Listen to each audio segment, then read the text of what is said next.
আসসালামু আলাইকুম রহমতুল্লাহ। আমি এম কে জামান, জ্ঞান বিকাশ এবং প্রফেসর ফার্ম পাবলিকেশন কর্তৃক প্রকাশিত ইজি প্লাস হ্যান্ডবুকটির পক্ষ থেকে আপনাদের স্বাগতম। আজকের টিটেলের বিষয় non profit organisation and its account. এটি খুবই গুরুত্বপূর্ণ একটি অধ্যায়। এই অধ্যায়টি BBA fourth year advance accounting 2 এর 11 নম্বর অধ্যায়। এই অধ্যায় থেকে প্রতি বছর বি পার্ট এবং সি পার্টে 2টি করে প্রশ্ন হয়।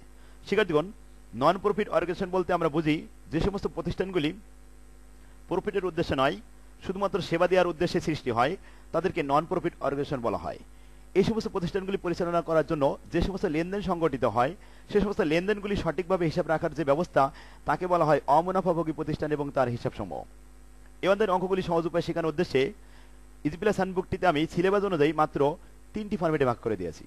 একজন শিক্ষার্থী যদি এই 3টি ফরম্যাটে মাত্র 3টি অঙ্ক ভালোভাবে আয়ত্ত করতে পারেন, তাহলে আশা করি ইনশাল্লাহ এই অধ্যায়ের কোনো অঙ্ক আর জটিল থাকবে না।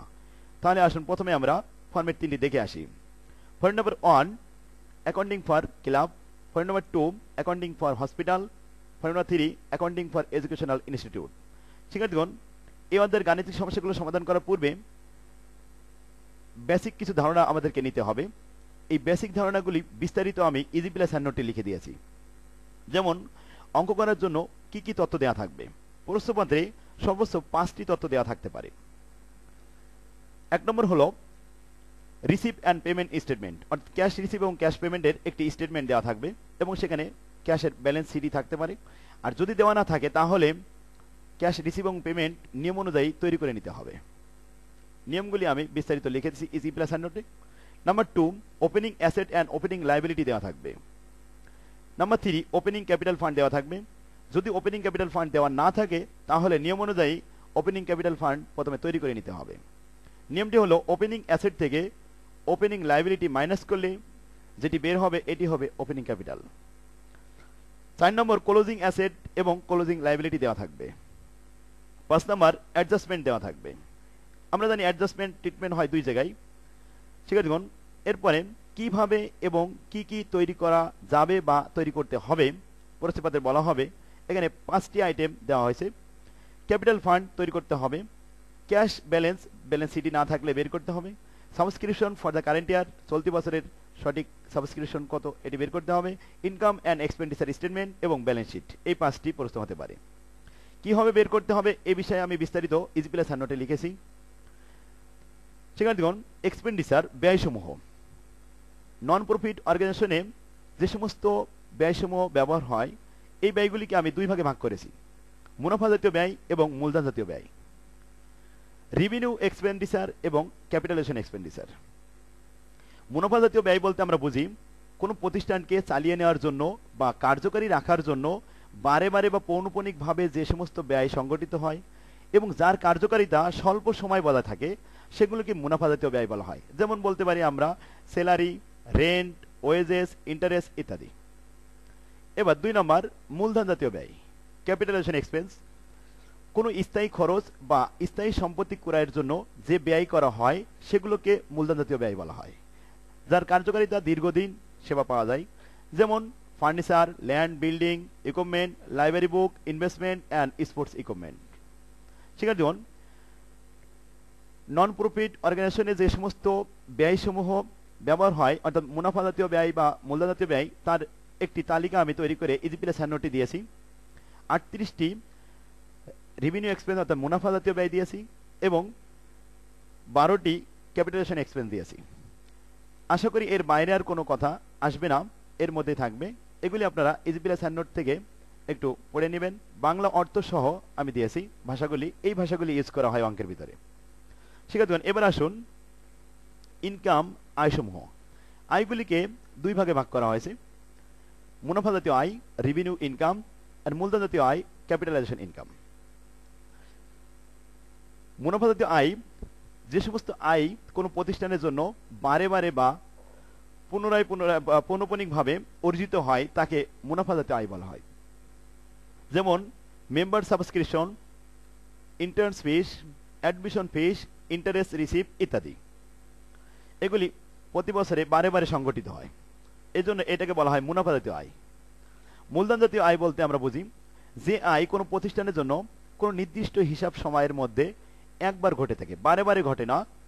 যে আয় অপরিপূর্ণভাবে ঘটে থাকে যে আয় কোনো স্থায়ী সম্পত্তি বিক্রয়ের মাধ্যমে অর্জিত হয় এ ধরনের আয়গুলিকে মূলধন জাতীয় আয় বলা হয়। শিক্ষার্থীগণ, মূলধন জাতীয় এবং মুনাফা জাতীয় আয়গুলি আমি একটি তালিকা তৈরি করে ইজি প্লাস হ্যান্ডনোটে দিয়েছি। এখানে আয় দিয়েছি 19টি বাংলা অর্থ সহ। এই ভাষাগুলো আমরা অঙ্কের ভিতরে ব্যবহার করে থাকি। আর ক্যাপিটাল রেভিনিউ অর্থাৎ মূলধন জাতীয় আয় দিয়েছি মাত্র 10টি। এগুলি সবসময় আসে, এগুলি আপনারা ইজি প্লাস হ্যান্ডনোট থেকে একটু দেখে নেবেন। এবার আসুন মূলধন জাতীয় আয় এবং ব্যয় সময়ের অঙ্কে পুরো কিভাবে করতে হয় নিয়মগুলি আমি লিখে দিয়েছি। শিক্ষার্থীগণ, সবচেয়ে গুরুত্বপূর্ণ বিষয় হলো যে কিছু কিছু সমন্বয় ছাত্রদের জন্য খুবই জটিল মনে হয়। যেমন 1 নম্বরে আমরা বলতে পারি সাবস্ক্রিপশন, চাঁদা। এই চাঁদা রিসিভ অ্যান্ড পেমেন্টে সাধারণত রিসিভ পাশে থাকে। এটি আবার দুইভাবে থাকতে পারে, যেমন একত্রে থাকতে পারে, আবার আলাদাভাবে থাকতে পারে। এই জন্য আমি 1 নম্বর পদ্ধতি এবং 2 নম্বর পদ্ধতি ভাগ করে দিয়েছি। প্রথমে একত্রে একসাথে দিয়েছি, এখানে 70,000 টাকা দিয়ে একটি উদাহরণ দিয়েছি। আর দ্বিতীয় পদ্ধতিতে আমি আলাদাভাবে এখানে দিয়েছি। এখন আমরা প্রথম পদ্ধতিটি একটু দেখি। শিক্ষার্থীগণ, সাবস্ক্রিপশন রিসিভ পাশে দেওয়া হয়েছে 70,000 টাকা। সমন্বয় বলা হয়েছে এখানে 4টি। প্রথমে subscription due for the current year, অর্থাৎ চলতি বছরের চাঁদা এখনো পর্যন্ত বকেয়া আছে 8,000 টাকা। এটি চলতি বছরের সাবস্ক্রিপশনের সাথে যোগ হবে। এজন্য আমি ট্রিটমেন্ট এখানে লিখে দিয়েছি ইনকাম অ্যান্ড এক্সপেন্ডিচারে সাবস্ক্রিপশনের সাথে যোগ হবে এবং চলতি বছরের ব্যালেন্স শিট তৈরি করার সময় এটি অ্যাসেট হিসেবে দেখাতে হবে অ্যাসেট পাশে। আমরা জানি সমন্বয়ের আইটেম সবসময় 2 জায়গায় যায়, এজন্য এটি 2 জায়গায় দেওয়া হলো। 2 নম্বর অ্যাডজাস্টমেন্ট, সাবস্ক্রিপশন রিসিভ ইনক্লুড 5,000 টাকা ফর দ্য প্রিভিয়াস ইয়ার, অর্থাৎ পূর্বের বছরের চাঁদা চলতি বছরে আদায় হয়েছে এই 70,000-এর মধ্যে অন্তর্ভুক্ত আছে 5,000 টাকা। যেহেতু পূর্বের বছরের চাঁদা, তাহলে পূর্বের বছরের চাঁদা এটি আমাদের সম্পদ ছিল, তাই ওপেনিং ক্যাপিটাল ফান্ডে দেখাতে হবে এবং চলতি বছরে এই চাঁদা থেকে 70,000 থেকে মাইনাস করতে হবে। আমি এটি লিখে দিয়েছি। ইনকাম অ্যান্ড এক্সপেন্ডিচার স্টেটমেন্টে সাবস্ক্রিপশন থেকে বাদ যাবে এবং ওপেনিং ক্যাপিটাল ফান্ডে এটা দেখাতে হবে। এছাড়া আর কোথাও না, এই 2টি ট্রিটমেন্ট। পরবর্তী সেন্টেন্সটি বলা হচ্ছে অলসো ইনক্লুড 6,000 টাকা ফর দ্য নেক্সট ইয়ার, অর্থাৎ চাঁদা পরবর্তী বছরের টাকা আদায় হয়ে গেছে চলতি বছরে, অর্থাৎ 70,000-এর মধ্যে 6,000 টাকা পরবর্তী বছরের যে চাঁদা সেটি অগ্রিম চলে এসেছে। তাহলে ইনকাম অ্যান্ড এক্সপেন্ডিচারের এই 70,000 থেকে আগে 6,000 মাইনাস করতে হবে এবং যেহেতু এবছরে নেওয়া হয়েছে এটি একটা লাইবিলিটি, অর্থাৎ ব্যালেন্স শিটে এটি দায় পাশে দেখাতে হবে। এটি আমি ট্রিটমেন্ট দিয়েছি এখানে 2টি, এ এবং বি।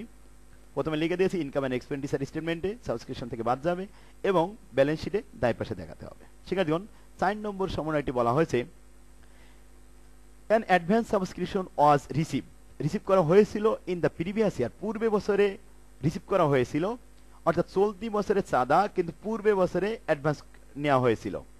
সেক্ষেত্রে চলতি বছরের সাথে এই 2,000 টাকা যোগ করে ইনকাম অ্যান্ড এক্সপেন্ডিচারে দেখাতে হবে এবং ওপেনিং ক্যাপিটাল ফান্ডে ওটি লাইবিলিটি হিসেবে দেখাতে হবে, কারণ অগ্রিম নিয়েছিল গত বছরে, এজন্য ওপেনিং ক্যাপিটাল ফান্ডে দায় হিসেবে দেখাতে হবে এই 2 জায়গায়। শিক্ষার্থীগণ, এবার আসুন দ্বিতীয় পদ্ধতি। যদি সাবস্ক্রিপশন আলাদাভাবে দেওয়া থাকে তাহলে কোনো ঝামেলা হয় না, অর্থাৎ যে বছরের অঙ্ক সে বছর, যেমন এখানে 14 সালের অঙ্কটি, 14 সালে 50,000 টাকা, এটি আমাদের শুধুমাত্র আসবে ইনকাম অ্যান্ড এক্সপেন্ডিচারের মধ্যে। 13 সালের যে চাঁদা আদায় হয়েছে এটি বোঝা যাচ্ছে পূর্বের বছরের চাঁদা এই বছরে আদায় হয়েছে, এটি এক জায়গায় যাবে শুধুমাত্র ওপেনিং ক্যাপিটাল ফান্ডে দেখাতে হবে।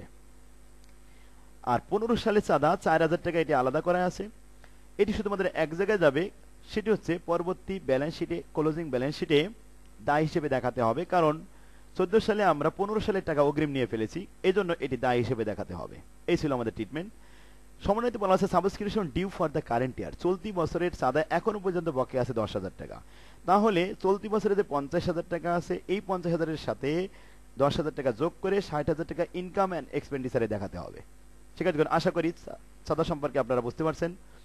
এভাবে অনেক সময় স্যালারি নিয়ে অনেক সময় কনফিউশনে পড়ে ছাত্ররা। যেমন পেমেন্ট মাসে স্যালারি দেওয়া আছে 20,000 টাকা, সমন্বয় বলা হচ্ছে ইনক্লুড স্যালারি 2,000 টাকা রিলেটিং প্রিভিয়াস ইয়ার, অর্থাৎ পূর্বের বছরের বেতন চলতি বছরে প্রদান করা হয়েছে। তাহলে এই চলতি বছরে 20,000 টাকার থেকে ওটি মাইনাস করতে হবে, এটি 2 জায়গায় যাবে, আমি লিখে দিয়েছি স্যালারি থেকে বাদ যাবে এবং ওপেনিং ক্যাপিটাল ফান্ডে লায়াবিলিটি হিসেবে ওটি দেখাতে হবে। দ্বিতীয় সেন্টেন্সটি বলা হচ্ছে while current year salary still due টাকা ৩০০০, অর্থাৎ চলতি বছরের বেতন এখনো পর্যন্ত বকেয়া আছে ৩০০০ টাকা, অর্থাৎ এই ২০,০০০-এর সাথে আরো যোগ করতে হবে ৩০০০ টাকা। তাহলে দুই জায়গায় যাবে, যেহেতু চলতি বছরের স্যালারির সাথে যোগ হবে এবং চলতি বছরের ব্যালেন্স শিটে লাইবিলিটি হিসেবে দেখাতে হবে, কারণ এটি পাওনাদার পাবে, এটি দায়।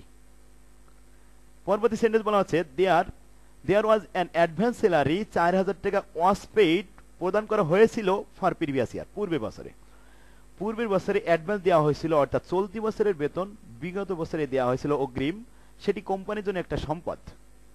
এই জন্য দুই জায়গায় যাবে, প্রথমে আমাদের চলতি বছরের স্যালারির সাথে এটি যোগ হবে এবং ওপেনিং ক্যাপিটাল ফান্ডে অ্যাসেট দিকে যাবে, কারণ আমরা অগ্রিম প্রদান করেছিলাম, এই জন্য কোম্পানির একটা সম্পদ হিসেবে ছিল।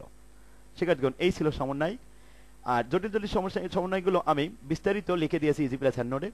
আশা করি আপনারা খুব সহজে বুঝতে পারবেন। এগুলো যেভাবে সহজ করা যায় আমি অনেক চেষ্টা করে লিখে দিয়েছি। আপনারা ইজি প্লাস হ্যান্ড নোটটি সংগ্রহ করুন এবং এক নজরে এগুলো একটু খেয়াল রাখুন।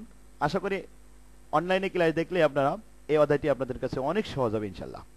শিক্ষার্থীগণ, ওপেনিং ক্যাপিটাল ফান্ড তৈরি করার নিয়ম আমরা জানি, ওপেনিং অ্যাসেট থেকে ওপেনিং লাইবিলিটি মাইনাস করতে হয়। তাই ওপেনিং অ্যাসেট কোনগুলি থাকে এবং লাইবিলিটি কতগুলি থাকে সেগুলি আমি একত্র করে একটি তালিকা তৈরি করে দিয়েছি ইজি প্লাস হ্যান্ড নোটে। এই তালিকাতে আমাদের এসেছে এখানে টোটালি 15টি অ্যাসেট আর 5টি লাইবিলিটি আমি এখানে দিয়েছি। আশা করি এর বাইরে আর অ্যাসেট আসবে না বা লাইবিলিটি আসবে না। এই তালিকাটি আপনারা এক নজরে একটু দেখে নেবেন, তাহলে অঙ্ক করতে আমাদের জন্য খুব সহজ হবে। শিক্ষার্থীগণ, আজকের ক্লাসে আমরা এই পর্যন্ত শেষ করতে পারি। আগামী ক্লাসে আমরা 1 নম্বর ফরম্যাটের গাণিতিক সমস্যাগুলো সমাধান করবো ইনশাল্লাহ। তাহলে আপনারা ভালো থাকবেন। আল্লাহ হাফেজ। আসসালামু আলাইকুম রহমতুল্লাহ।